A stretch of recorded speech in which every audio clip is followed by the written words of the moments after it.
বিষ্ণু বলেছেন বিপদের প্রথম ধাক্কায় যে সবর ধারণ করতে পারে সেই তো সবুর।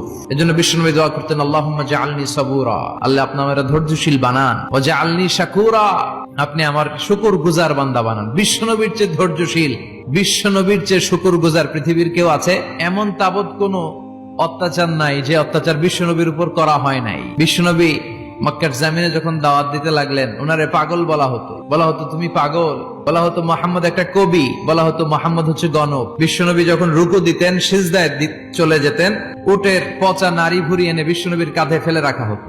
বিশ্বনবীর গলার মধ্যে রশি ধরে টান দেয়া হতো। কয়েকবার বিশ্বনবীর এই ঘাড়ের এই চামড়া ছিঁড়ে গিয়েছে, একবার চাদর টান দেওয়ার কারণে, আরেকবার রশি টান দেওয়ার কারণে। বিশ্বনবী কিছুই বলেন নাই, ক্ষমা করে দিয়েছেন। যেই মক্কার শত্রুরা বিশ্বনবীকে মক্কা থেকে বিতাড়িত করেছেন এবং যেই রাতে উনি হিজরত করলেন, মাইগ্রেট করলেন, উনি কেঁদে কেঁদে বারবার মক্কার দিকে ফিরে তাকায়, আবার যায়, আবার ফিরে তাকায়, মাতৃভূমির মায়া ছাড়তে পারছেন না।